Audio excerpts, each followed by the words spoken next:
여러분의 구독, 좋아요는 정말 큰 힘이 됩니다.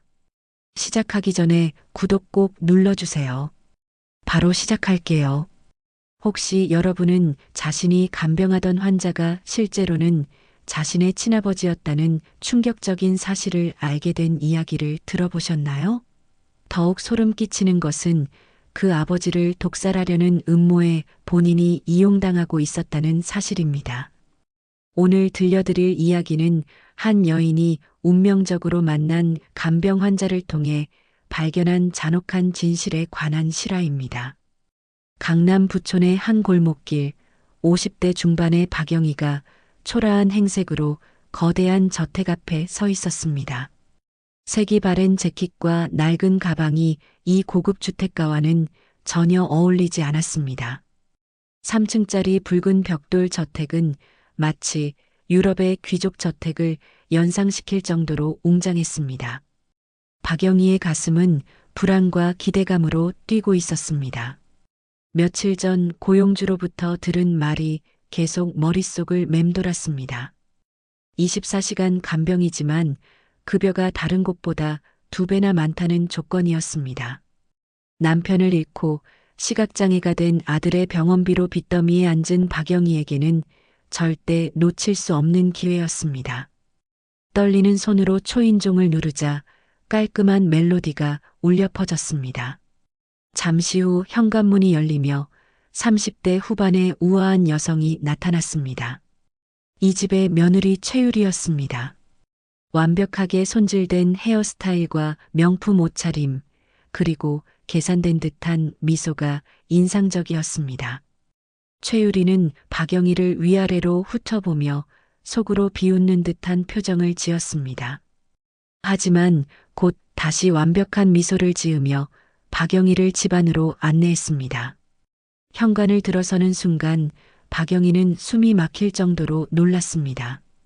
반짝이는 하얀 대리석 바닥이 거울처럼 빛났고 천장의 크리스털 샹들리에는 수백 개의 보석이 무지개 빛을 흩뿌리고 있었습니다.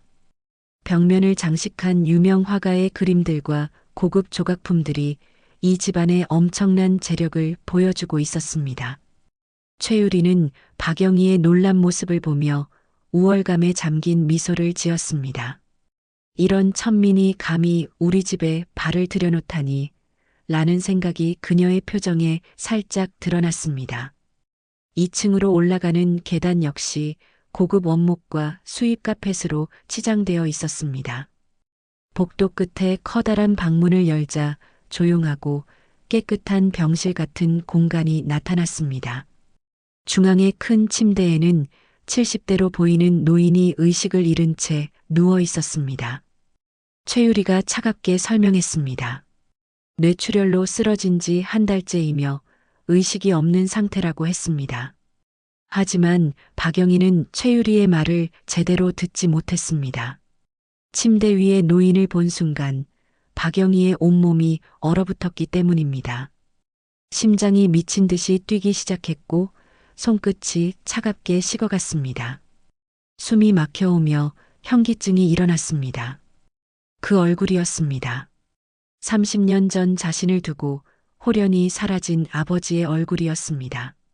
비록 나이가 들고 쇠약해진 모습이었지만 코의 모양과 귓불의 생김새, 심지어 잠들어 있는 표정까지 모든 것이 기억 속 아버지와 일치했습니다.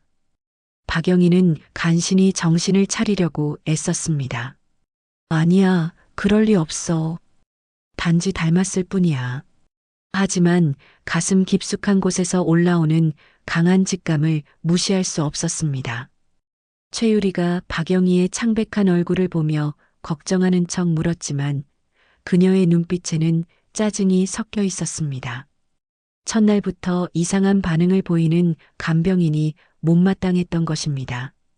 박영희가 억지로 웃으며 괜찮다고 말하자 최유리는 갑자기 손뼉을 치며 과장된 놀라움을 표현했습니다. 박영희가 환자와 정말 많이 닮았다는 것이었습니다. 마치 진짜 딸 같다는 농담 섞인 말에 박영희의 심장은 더욱 빨리 뛰었습니다.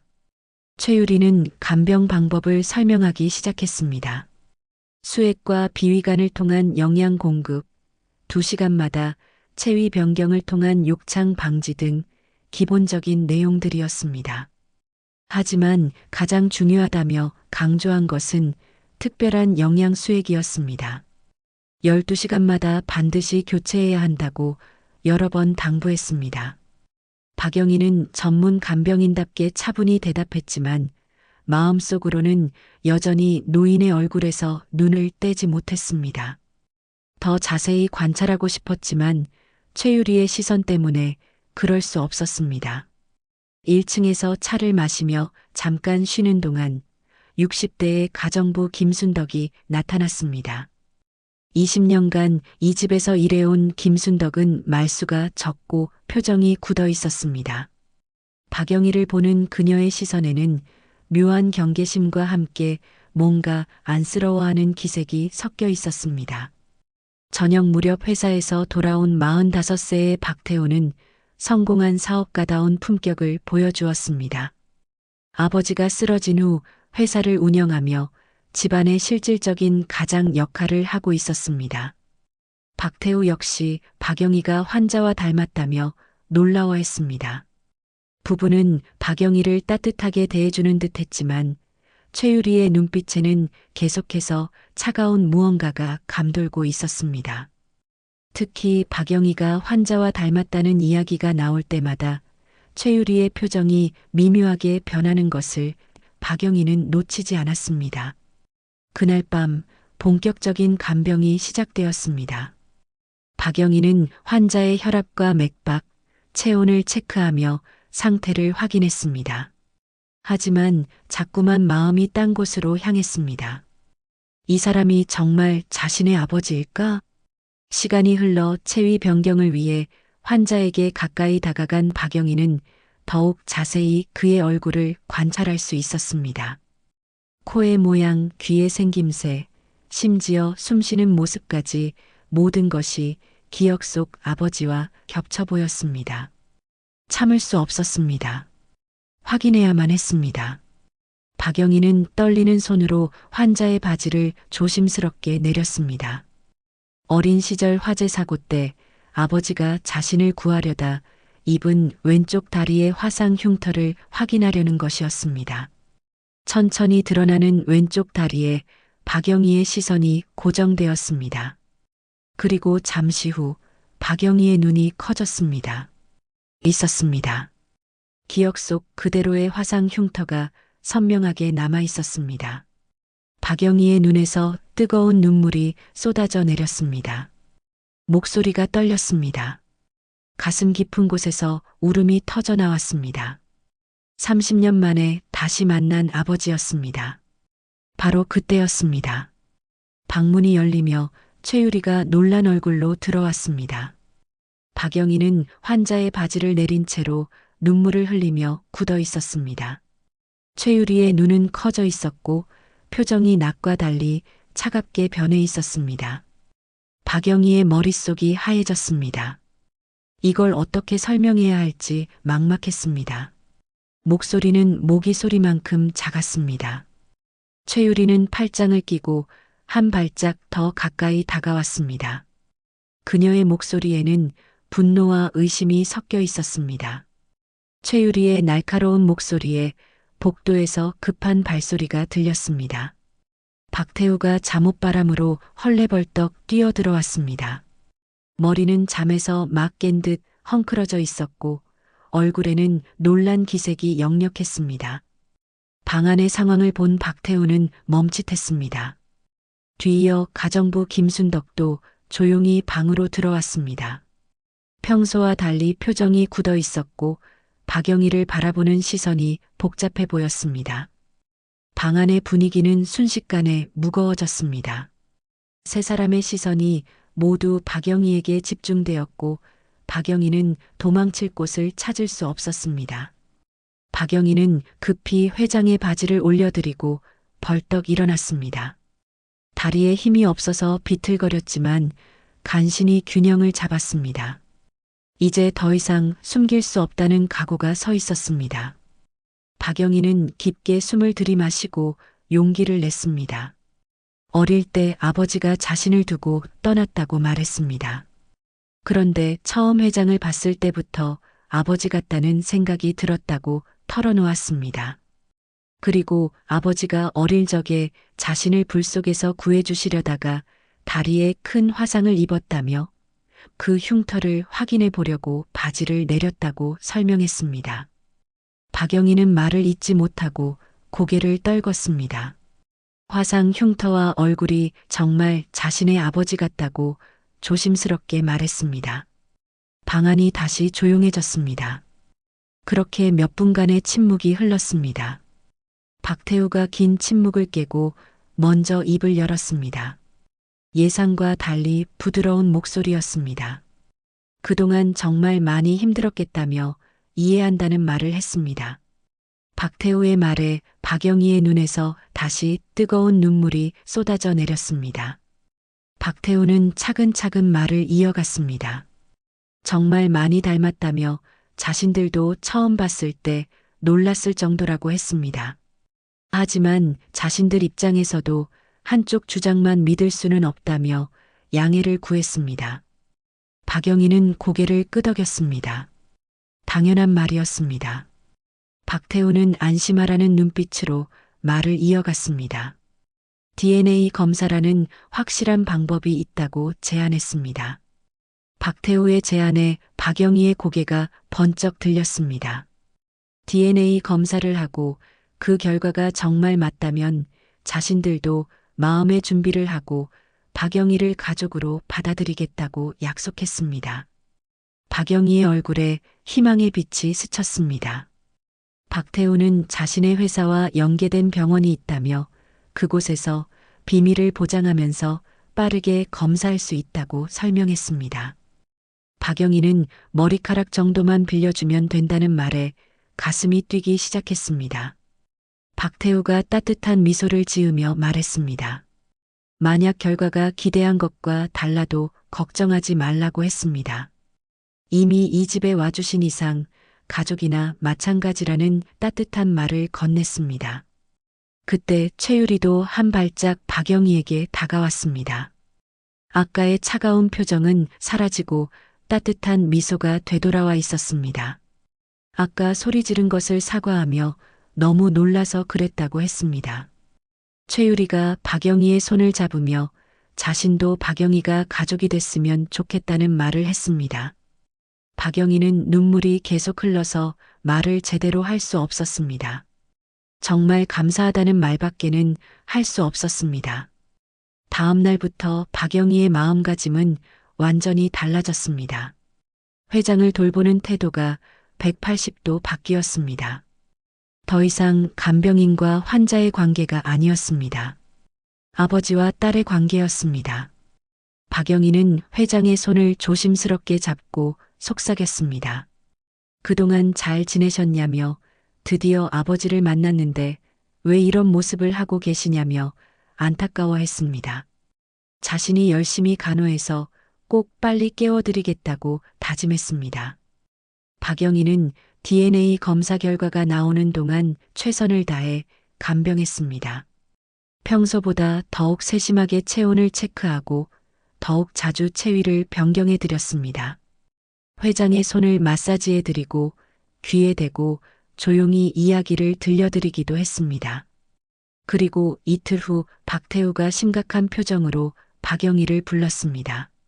손에는 병원 봉투가 들려 있었습니다. 박영희의 심장이 쿵쾅쿵쾅 뛰기 시작했습니다. 거실에 박영희, 박태우, 최유리가 모여 앉았습니다.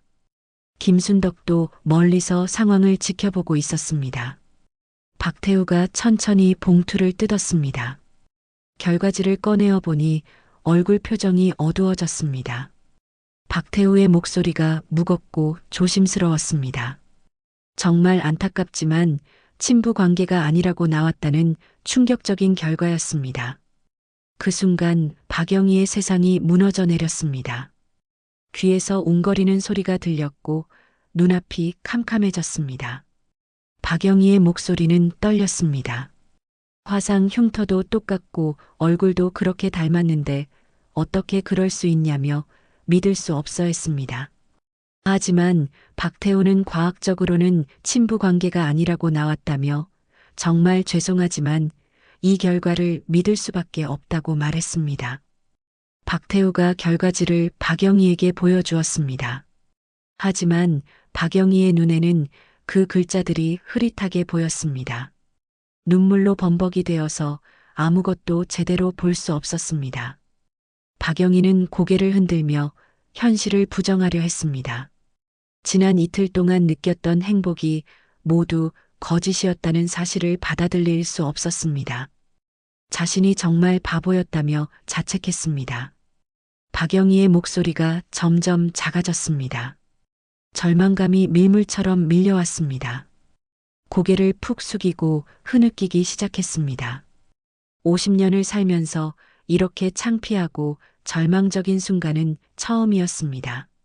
자신이 주제도 모르고 남의 집에 와서 아버지라고 우겼다며 수치심과 절망감이 동시에 밀려왔습니다. 그동안 얼마나 불편했을까 생각하니 더욱 미안했습니다. 박영희는 엉엉 울기 시작했습니다.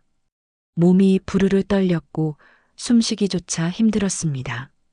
그때 최유리가 박영희 옆으로 다가가 어깨를 감쌌습니다.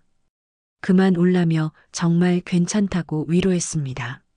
최유리의 목소리는 여전히 따뜻했습니다. 충분히 그럴 수 있다며 이해한다고 말했습니다. 박태호도 고개를 끄덕이며 자신이라도 그랬을 것 같다고 공감을 표했습니다.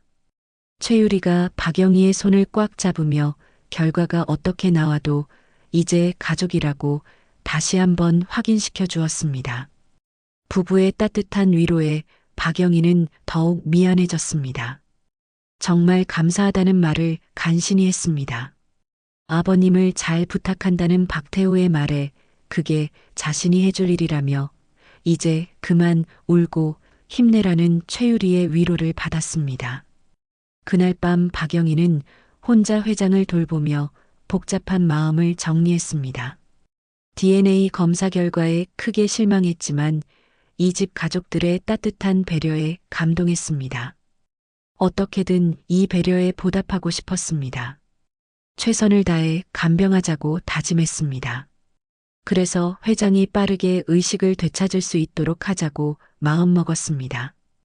박영희는 회장의 손을 잡고 조용히 말했습니다. 자신이 착각을 했다며 죄송하다고 사과하고 최선을 다해 돌봐드리겠다고 약속했습니다. 그때였습니다. 똑똑. 어디선가 작은 소리가 들렸습니다. 박영희는 고개를 들어 주위를 살펴보았습니다. 똑똑. 이번에는 더 선명하게 들렸습니다. 누군가 문을 조심스럽게 두드리는 소리 같았습니다. 박영희가 조심스럽게 대답했지만 아무 대답이 없었습니다. 방문을 살짝 열고 복도를 내다보았지만 복도는 조용했고 아무도 없었습니다. 이상하다고 생각하며 다시 방으로 들어가려는 순간 발밑에 하얀 종이 한 장이 보였습니다. 박영희는 그 종이를 주워들었습니다. 손글씨로 급하게 쓴 듯한 짧은 메시지였습니다. 내일 사모님이 3시에 잠깐 나가십니다. 그때 뒷마당 빨래 널른 곳으로 오세요. 이 집에는 무서운 비밀이 있습니다. 박영희의 손이 파르르 떨렸습니다. 심장이 갑자기 빨리 뛰기 시작했고 온몸에 소름이 돋았습니다. 누가 이런 쪽지를 두고 갔는지, 도대체 무슨 비밀이 있다는 것인지 온갖 상상이 머릿속을 어지럽혔습니다. 박영희는 다시 복도를 살펴보았지만 여전히 아무도 없었습니다. 그날 밤 박영희는 잠을 잘 수 없었습니다. 쪽지의 내용이 계속 머릿속을 맴돌았습니다. 도대체 무슨 비밀이 있다는 거지? 온갖 상상이 머릿속을 어지럽혔습니다. 다음 날 오후 3시 박영희는 창문 너머로 최유리가 현관을 나서는 모습을 조심스럽게 지켜보았습니다. 검은색 핸드백을 든 최유리가 점점 작아져 갔습니다. 박영희의 심장이 두근거리기 시작했습니다. 어젯밤 받았던 그 쪽지가 주머니에서 바스락거렸습니다. 뒷문을 열자 따스한 가을 햇살이 얼굴을 비쳤습니다. 뒷마당은 생각보다 넓었고 한쪽에는 빨래줄이 길게 쳐져 있었습니다. 그리고 그곳에서 가정부 김순덕이 하얀 이불을 널고 있었습니다. 어제 쪽지를 준 분이 김순덕이라는 것을 깨달은 박영희는 당황에 멈칫했습니다. 그 모습을 본 김순덕은 이불에서 잠시 손을 떼더니 박영희에게 눈짓으로 신호를 보냈습니다. 이리 와서 도와달라는 뜻이 분명했습니다. 박영희는 최대한 자연스럽게 김순덕에게 다가갔습니다. 김순덕이 작은 목소리로 빨래 너는 것을 도와달라고 했습니다. 박영희는 빨래 바구니에서 수건을 꺼내며 김순덕 옆에 섰습니다. 두 여자는 나란히 서서 빨래를 널기 시작했습니다. 잠시 후 김순덕이 고개를 돌리지 않은 채 낮은 목소리로 말했습니다. 이 집 모든 곳에 CCTV가 있다는 충격적인 사실을 알려주었습니다. 회장이 계시는 방, 박영희가 계시는 방, 지금의 뒷마당까지 모든 곳에 감시 카메라가 설치되어 있다고 했습니다. 순간 박영희의 온몸에 긴장이 돌았습니다. 김순덕은 계속해서 앞으로 무슨 말을 하든 자신을 보지 말고 계속 자연스럽게 빨래를 널라고 당부했습니다.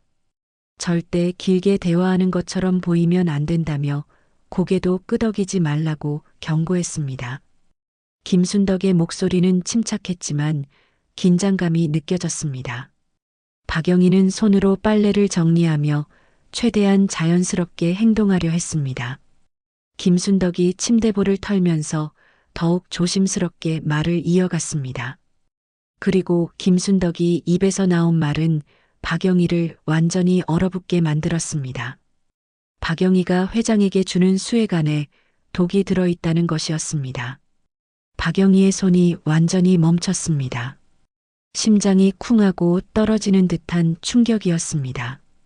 김순덕은 며느리와 아들이 회장이 빨리 돌아가시길 원한다고 말했습니다. 그래서 그 독수액을 넣기 위해 간병인을 고용한 것이라는 끔찍한 진실을 폭로했습니다. 김순덕의 말에 박영희는 온몸이 얼어붙었습니다. 더욱 소름 끼치는 것은 다음 말이었습니다. 만약 그게 독이라는 사실이 들킨다면 박영희에게 죄를 뒤집어 씌울 거라는 것이었습니다. 박영희의 얼굴이 하얘졌습니다. 식은땀이 등줄기를 타고 흘러내리기 시작했습니다. 김순덕이 계속해서 경고했습니다. 그 수액을 들고 경찰서에 갈 생각 같은 건 하지 말라고 했습니다. 이 집엔 CCTV가 모든 곳에 설치되어 있고 아들은 경찰, 검찰 등 높은 위치에 있는 사람들과 친분이 깊다며 함부로 움직였다간 목숨도 위험하다고 경고했습니다. 김순덕이 곁눈질로 박영희를 보고 다시 말을 이어갔습니다. 이 집에 유일하게 CCTV가 없는 곳은 단 하나, 며느리와 아들이 사용하는 화장실뿐이라고 했습니다. 그 화장실에 들어가서 변기를 밟고 천장 환풍기를 열면 자신이 그동안 모아놓은 증거가 있을 거라고 알려주었습니다. 김순덕이 잠시 주위를 살펴보더니 더욱 조심스럽게 말했습니다. 자신이 하나 의심하는 게 있다며 그 DNA 검사에 대해 언급했습니다. 김순덕의 말에 박영희가 집중하기 시작했습니다. 김순덕은 그들이 회장이 빨리 돌아가시길 원하고 있다며 재산을 독차지하려고 한다고 분석했습니다. 그런 상황에서 만약 다른 자식이 나타난다면 그들은 어떤 기분일까 하는 의문을 제기했습니다. 당연히 싫어하겠다는 박영희의 작은 대답이 이어졌습니다. 김순덕은 확실하지는 않지만 아마 그 DNA 검사가 가짜일 확률이 있다고 말했습니다. 박영희의 가슴이 뛰기 시작했습니다. 회장이 자신의 아버지일 수도 있다는 희망이 다시 살아나기 시작했습니다. 김순덕은 미리 회장의 머리카락을 확보해 두라고 조언했습니다. 그리고 집을 나갈 기회가 생기면 그때 꼭 DNA 검사를 다시 해보라고 당부했습니다. 박영희는 작게 고개를 끄덕이며 감사하다고 말했습니다. 뒷마당에서의 대화가 끝나고 박영희는 급히 집 안으로 들어갔습니다. 온몸이 떨렸지만 최유리가 없는 지금이 증거를 확인할 수 있는 기회였습니다. 박영희는 떨리는 손으로 방문을 조심스럽게 열었습니다. 침실 안으로 들어가니 한쪽에 화장실 문이 보였습니다. 화장실 문을 열고 들어가자 작지만 깨끗한 공간이 나왔습니다. 박영희는 문을 잠그고 천장을 올려다보았습니다. 천장을 보니 환풍기가 있었습니다. 떨리는 손으로 환풍기 덮개를 열었습니다. 환풍기 안쪽을 더듬어 보니 비닐 포장된 꾸러미가 만져졌습니다. 박영희는 조심스럽게 그것을 꺼냈습니다. 꾸러미를 열어보니 작은 녹음기와 사진들이 들어 있었습니다.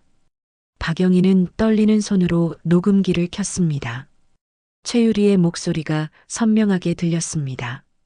여보, 아버님 수액 얼마나 더 필요해? 박태우의 목소리가 이어졌습니다. 2달 정도면 증거 없이 죽일 수 있다고 하더라.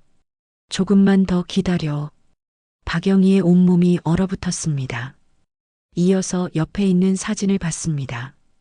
최유리가 수액에 뭔가를 넣고 있는 모습들이 찍혀 있었습니다. 자신이 독이 든 수액으로 회장을 죽이고 있었다는 끔찍한 사실을 깨달았습니다. 박영희는 벌벌 떨며 중얼거렸습니다. 갑자기 분노가 치밀어 올랐습니다. 자신을 이용해서 살인을 저지르게 한 그들에 대한 분노, 그리고 자신의 무지에 대한 분노가 뒤섞였습니다. 바로 그때 현관문이 열리는 소리가 들렸습니다. 최유리의 목소리였습니다. 벌써 돌아온 것이었습니다. 박영희의 온몸이 얼어붙었습니다. 급히 증거들을 다시 비닐 포장에 넣어 환풍기 안에 숨겼습니다. 변기에서 내려오려는데 발걸음 소리가 가까워지고 있었습니다. 박영희는 간신히 바닥에 내려섰지만 다리에 힘이 없어서 비틀거렸습니다. 최유리가 침실로 들어오는 소리가 들렸습니다. 최유리의 목소리가 점점 가까워졌습니다. 박영희는 급히 화장실 문을 열고 나가려 했지만 바로 그 순간 최유리와 마주쳤습니다. 최유리는 의심스러운 눈으로 박영희를 바라보며 물었습니다. 박영희의 얼굴은 창백했고 식은땀이 흘러내리고 있었습니다. 목구멍이 바짝 말라 말이 나오지 않았습니다. 하지만 뭔가 대답을 해야 했습니다. 이 침묵이 더 길어지면 더욱 의심받을 것 같았습니다. 박영희는 급하게 변명을 지어냈습니다. 다른 화장실이 물이 안 내려가서 급해서 여기 왔다고 말했습니다. 하지만 말을 하면서도 자신의 목소리가 너무 부자연스럽다는 것을 느꼈습니다. 최유리의 표정이 미묘하게 변했습니다. 뭔가 석연치 않다는 듯한 의심스러운 눈빛이었습니다. 최유리의 말투가 확연히 차가워졌습니다. 박영희는 그 변화를 온몸으로 느꼈습니다. 등골이 서늘해졌고 식은땀이 이마를 타고 흘러내렸습니다. 최유리는 벌벌 떨고 있는 박영희를 무시하고 화장실 안으로 들어갔습니다. 박영희는 어쩔 줄 몰라 했습니다. 그 시간이 지옥 같았습니다. 최유리는 화장실 안을 마치 수사관처럼 꼼꼼히 살펴보기 시작했습니다. 박영희는 속으로 간절히 기도했습니다. 제발 환풍기는 보지 마. 만약 최유리가 천장을 올려다보고 환풍기를 확인한다면 그곳에 숨겨진 증거들이 발견될 것이고 상상만으로도 온몸이 오싹했습니다. 몇 분이 지났지만 박영희에게는 몇 시간처럼 길게 느껴졌습니다. 드디어 최유리가 화장실에서 나왔습니다. 하지만 표정은 여전히 석연치 않았습니다. 최유리는 박영희를 위아래로 훑어보더니 물었습니다. 왜 땀을 그렇게 흘리느냐며 의심의 눈빛이 더욱 예리해졌습니다. 박영희는 또다시 당황했습니다. 오늘 아침부터 속이 안 좋아서 소화가 잘 안 된다며 한 손으로 배를 살짝 누르며 변명했습니다. 최유리는 잠시 박영희를 쳐다보더니 고개를 끄덕였습니다. 하지만 완전히 의심을 거둔 것 같지는 않았습니다. 최유리가 화장실을 써야 한다며 나가 달라고 했습니다. 박영희는 마치 도망치듯 급히 고개를 숙이고 복도를 따라 멀어졌습니다. 뒤에서 화장실 문이 닫히는 소리가 들렸고 곧 물소리가 들려왔습니다. 박영희는 마음을 다잡고 주방으로 향했습니다. 주방에 들어가니 김순덕이 설거지를 하고 있었습니다. 김순덕은 박영희를 보자 말을 하지 않고 눈으로만 인사했습니다. 박영희는 자연스럽게 냉장고로 다가갔습니다. 냉장고 문을 열면서 김순덕에게 등을 보였습니다.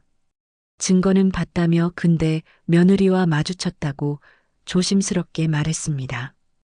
김순덕의 설거지하는 손이 잠깐 멈췄습니다. 하지만 곧 다시 그릇을 닦기 시작했습니다. 김순덕의 목소리에도 걱정이 섞여 있었습니다. 모르겠다며 운에 맡겨야 한다고 했습니다. 발견하지 못하길 바란다며 일단 할 수 있는 일을 하자고 당부했습니다. 오늘 그 수액을 확보해 달라는 부탁을 했습니다. 그날 밤 10시 정각 수액을 교체할 시간이 다가왔습니다. 박영희는 떨리는 손으로 수액을 준비했습니다. 수액을 들어올리면서 낮에 빨래 널며 했던 김순덕의 당부가 떠올랐습니다. 오늘 수액을 교체할 때 회장 왼쪽 다리 45도 각도에 서서 하라고 했습니다. 거기 서면 카메라가 가려진다고 했습니다.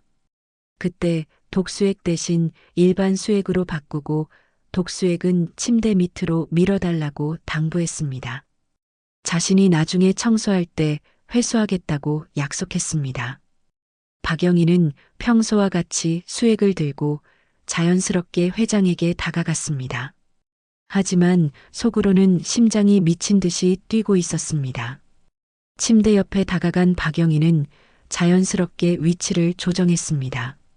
카메라 쪽을 등으로 가리면서 재빨리 행동을 시작했습니다. 손이 너무 떨려서 연결 부위를 맞추기가 쉽지 않았습니다. 한 번, 두 번 시도 끝에 간신히 연결에 성공했습니다.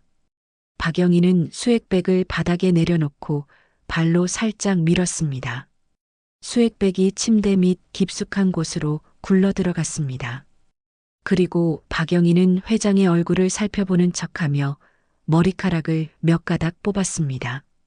모든 작업을 마친 박영희는 다시 자연스러운 자세로 돌아섰습니다. 이제 끝이라며 안도감과 함께 성취감을 느꼈습니다. 하지만 그 희망은 다음날 아침 산산조각이 났습니다. 다음날 아침 8시 박영희는 평소보다 일찍 일어났습니다. 회장의 상태를 체크하고 아침 간병을 시작했습니다.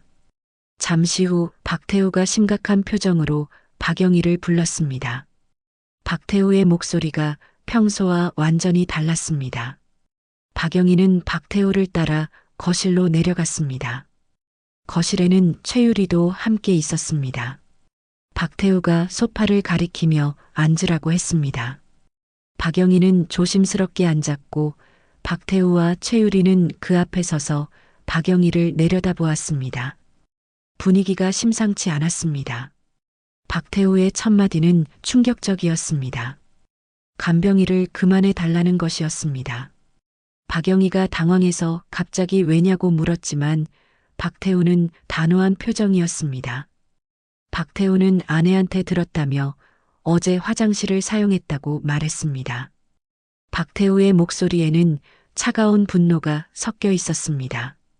처음에 계약할 때 분명히 사적인 영역은 침범하지 말아달라고 했는데 약속을 어겼다며 더 이상 신뢰할 수 없다고 단호하게 말했습니다. 특히 자신과 아내가 없는 동안에 이런 일이 일어났다는 것은 정말 실망스럽다며 최유리도 옆에서 고개를 끄덕이며 동조했습니다. 박영희는 머리가 하얘졌습니다. 모든 것이 너무 갑작스럽게 일어나고 있었습니다. 침대 밑에 숨겨둔 독수액을 김순덕이 아직 가져가지도 못한 상황이었습니다. 박영희가 뭔가 말해보려 했지만 박태우가 손을 들어 막았습니다. 더 이상 할 말은 없다며 시계를 보며 지금 짐 정리하고 나가 달라고 했습니다. 급여는 오늘까지 계산해서 현금으로 주겠다고 통보했습니다. 박영희는 더 이상 할 말이 없었습니다. 어벙벙한 상태로 고개만 끄덕였습니다. 잠시 후 짐을 다 챙긴 박영희는 잠시 회장의 방 앞에서 멈춰섰습니다. 마지막으로 인사라도 드리고 싶었지만 최유리의 차가운 시선 때문에 그럴 수도 없었습니다.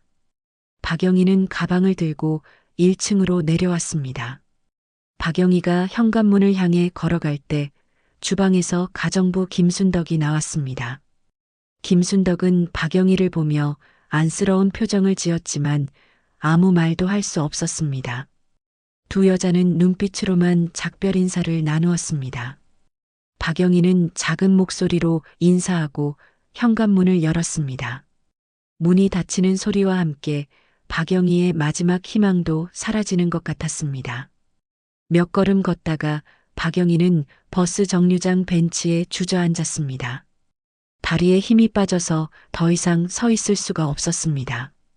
박영희는 주머니에 손을 넣었습니다. 구겨진 몇 장의 지폐와 함께 작은 하얀 봉투가 만져졌습니다. 어제 몰래 뽑아둔 회장의 머리카락이 들어있는 봉투였습니다. 그래, 아직 희망이 있다며 박영희의 마음에 작은 불씨가 다시 타오르기 시작했습니다. 박영희는 결심을 굳히고 버스에 올랐습니다. 시내 종합병원에 도착한 박영희는 진단검사의학과를 찾아갔습니다. DNA 친자 검사를 의뢰하고 싶다며 떨리는 손으로 하얀 봉투에서 회장의 머리카락을 꺼냈습니다. 그리고 자신의 구강세포도 채취했습니다.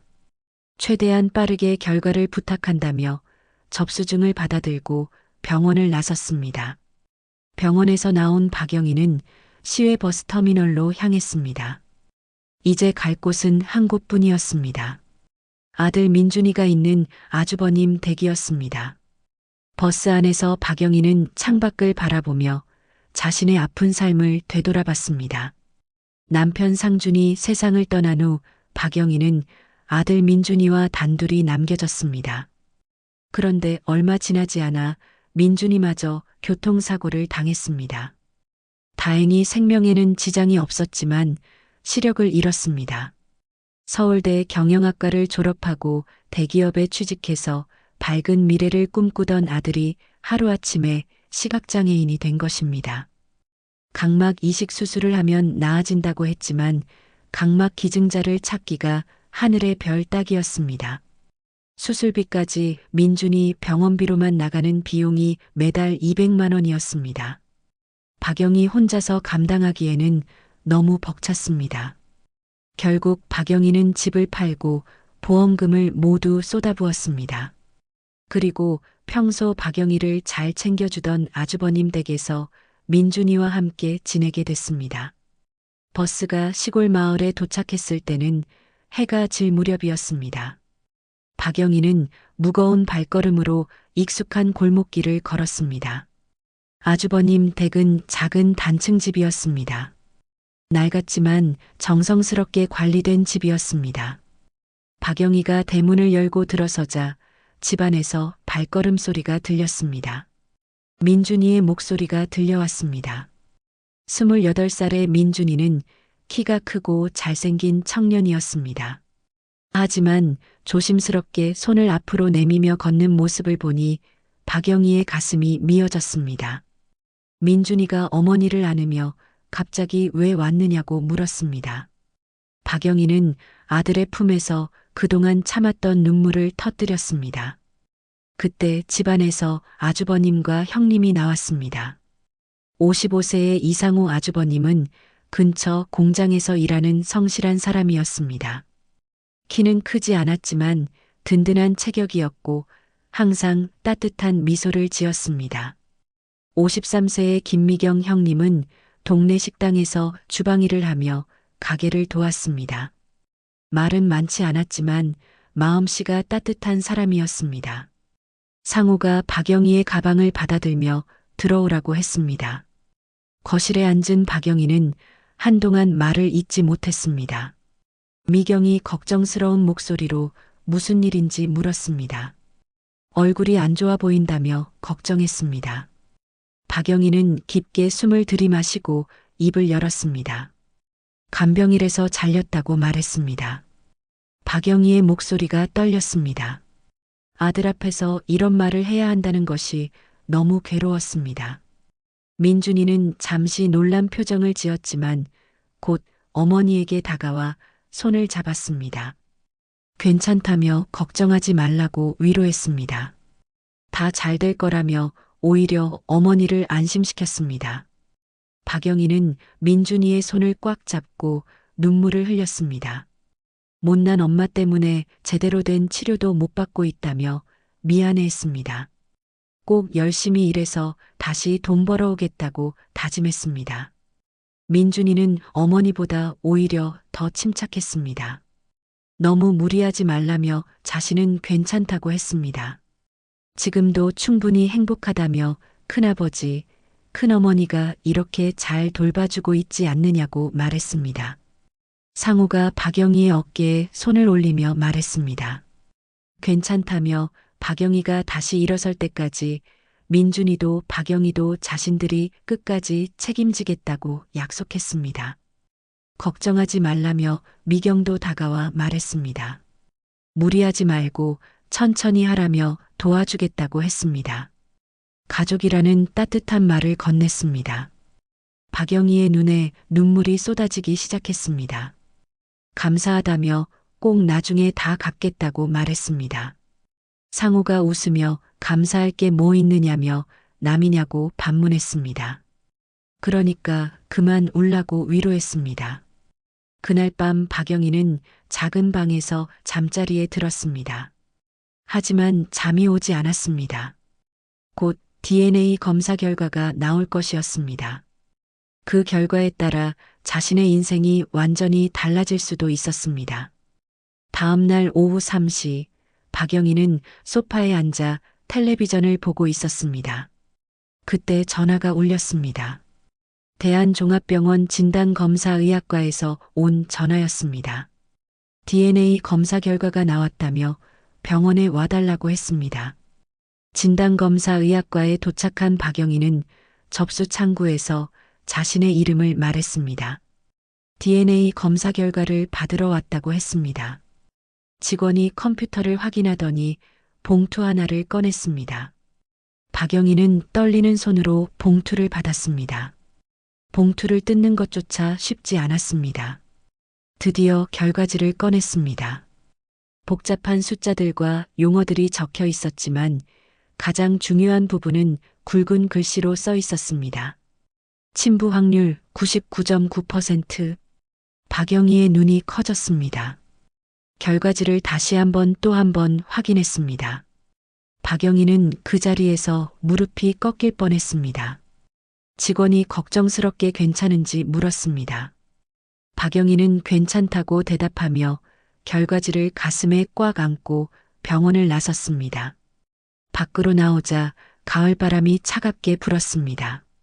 하지만 박영희의 마음은 바람보다 더 차갑고 복잡했습니다. 그리워했던 아버지를 다시 만났지만 지금 의식불명 상태로 죽음의 문턱에서 헤매고 있었습니다. 이제 어떻게 해야 할지, 어떻게 아버지를 구해야 할지 막막했습니다. 순간 박영희의 머릿속에 김순덕의 얼굴이 떠올랐습니다. 그리고 침대 밑에 숨겨둔 독수액이 생각났습니다. 박영희의 눈빛이 반짝 빛났습니다. 그래, 해보자고 다짐했습니다.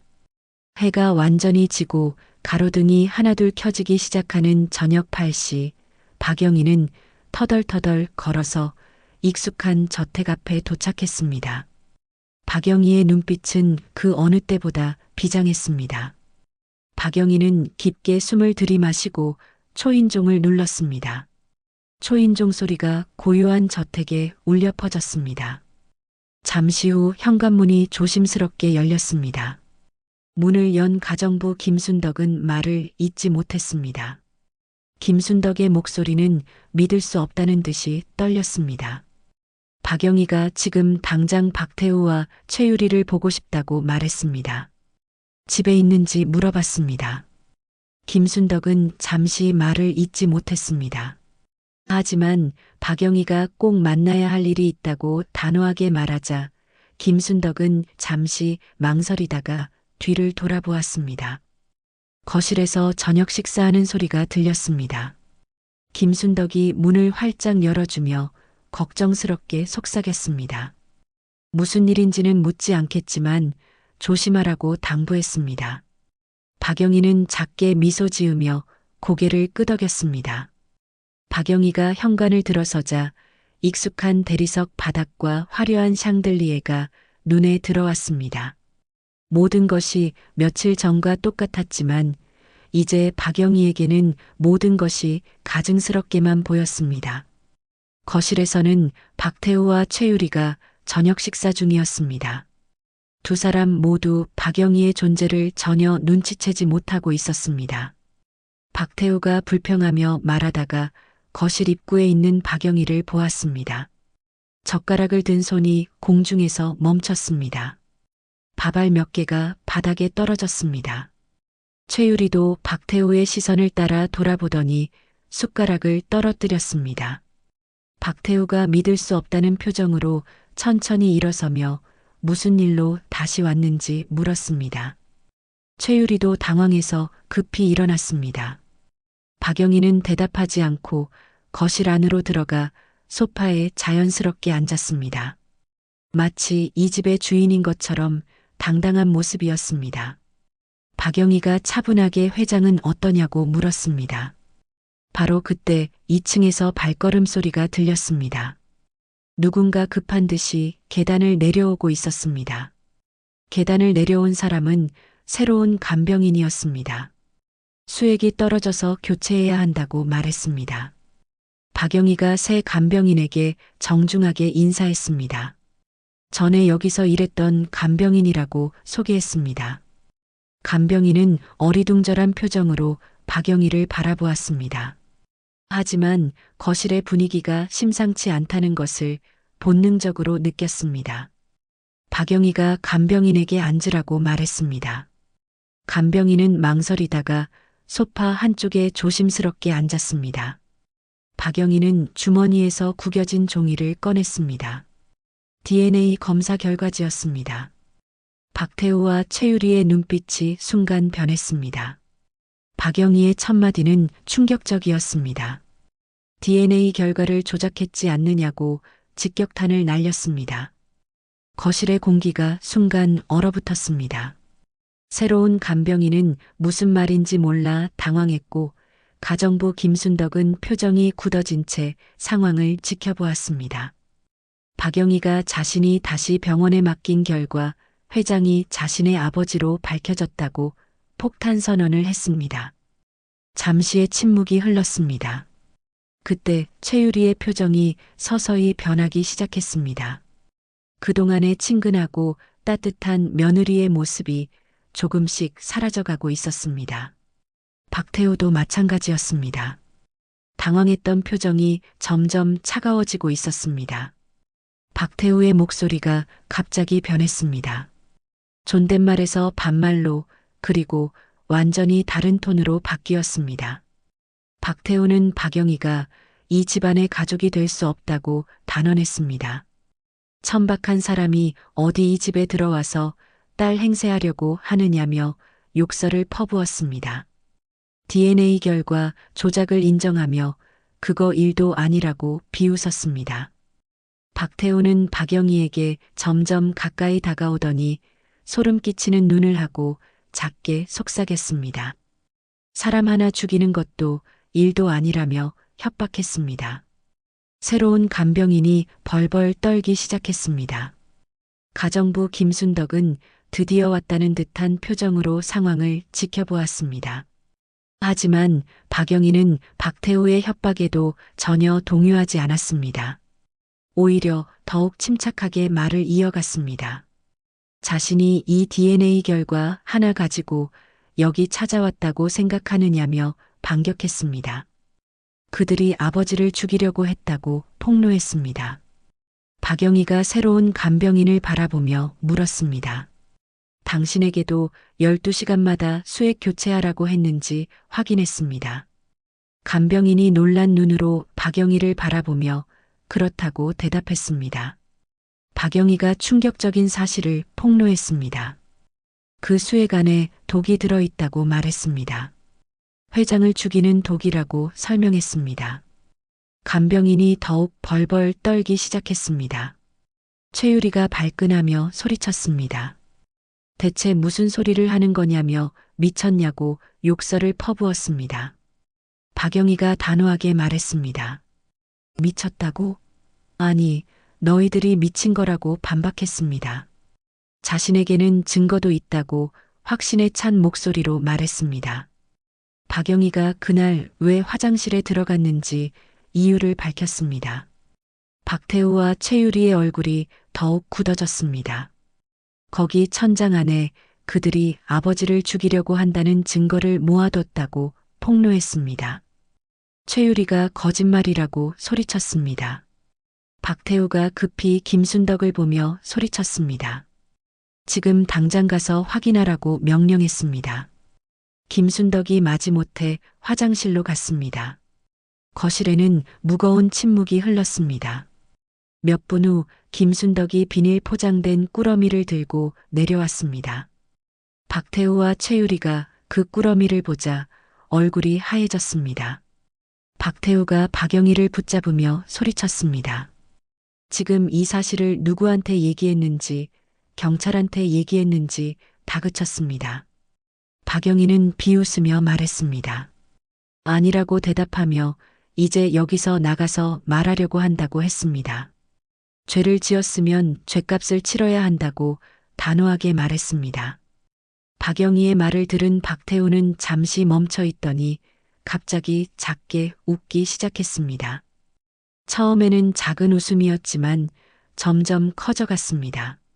마침내 박태우는 머리를 뒤로 젖히며 미친 듯이 웃어댔습니다. 그 웃음소리가 거실 전체에 섬뜩하게 울려 퍼졌습니다. 새로운 간병인은 그 소리에 온몸이 오싹해져서 소파 끝으로 몸을 움츠렸습니다. 가정부 김순덕도 얼굴이 굳어진 채 박태우를 바라보았습니다. 박태우의 웃음이 갑자기 멈췄습니다. 그리고 박영희를 바라보는 눈에는 살기가 서려 있었습니다. 자신이 이 자리까지 어떻게 온지 아느냐고 물었습니다. 박태우의 목소리는 차가웠지만 그 안에 무서운 기운이 흘렀습니다. 방해가 되는 놈들을 하나 둘씩 다 정리해가며 올라왔다고 말했습니다. 박태우가 천천히 박영희에게 다가가며 말했습니다. 박태우의 얼굴에는 이제 완전히 다른 사람의 모습이 드러나 있었습니다. 박영희가 사람을 잘못 건드렸다고 협박했습니다. 박태우가 가정부와 새로운 간병인을 차례로 바라보며 말했습니다. 미안하지만 이들 때문에 너희들도 죽어줘야겠다고 섬뜩하게 말했습니다. 새로운 간병인은 더 이상 참지 못하고 울음을 터뜨렸습니다. 제발 자신은 정말 아무것도 모른다며 애원했습니다. 박태우가 주머니에서 휴대폰을 꺼내며 음산하게 웃었습니다. 이제 마무리를 해볼까라며 박태우가 전화번호를 누르는 소리가 거실에 또렷하게 들렸습니다. 신호음이 울리고 곧 상대방이 받았습니다. 박태우가 두목을 바꿔달라고 말했습니다.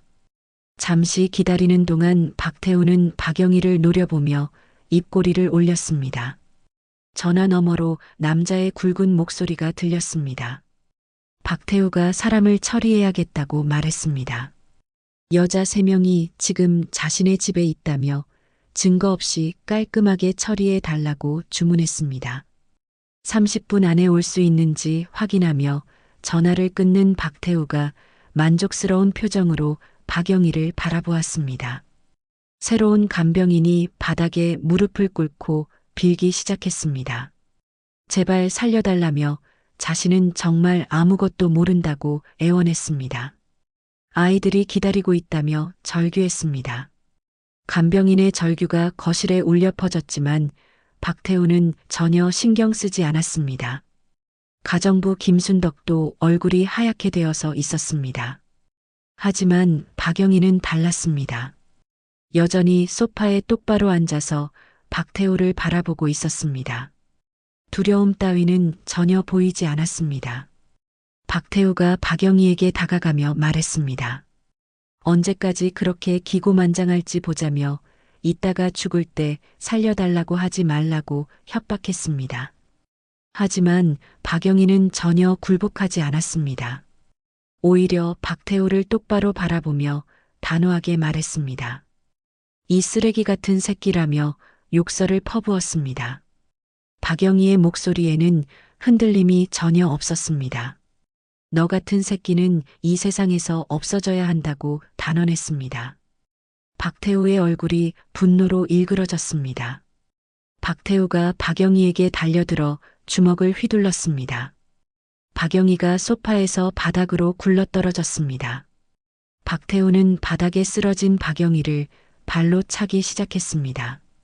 박영희는 바닥에서 몸을 웅크리며 맞고 있었지만 여전히 굴복하지 않는 눈빛을 유지했습니다. 바로 그때였습니다. 현관 벨소리가 거실에 울려 퍼졌습니다.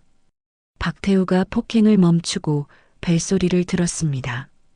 벌써 왔나라며 거실벽에 걸린 인터폰으로 다가가 버튼을 눌렀습니다. 모니터에는 3명의 남자가 서 있는 모습이 보였습니다. 빨리 왔다며 역시 건달들이 일 처리는 빠르다고 만족스러워했습니다. 곧 현관문이 열리는 소리가 들렸고 발걸음 소리가 계단을 올라오고 있었습니다. 박태우가 바닥에 쓰러진 박영희를 내려다보며 잘 가라고 조롱했습니다. 발걸음 소리가 점점 가까워졌습니다. 거실 입구에 3명의 사람이 나타났습니다. 그 순간 맨 앞에 남자가 큰 소리로 소리쳤습니다. 박태우를 살인 및 살인 교사 혐의로 긴급 체포한다고 선언했습니다. 순간 거실이 조용해졌습니다. 박태우의 얼굴이 믿을 수 없다는 표정으로 변했습니다. 들어온 사람들은 조직폭력배가 아니라 경찰이었습니다. 박태우가 당황해서 뒤로 물러섰습니다. 최유리도 얼굴이 하얗게 질려서 어쩔 줄 몰라 했습니다.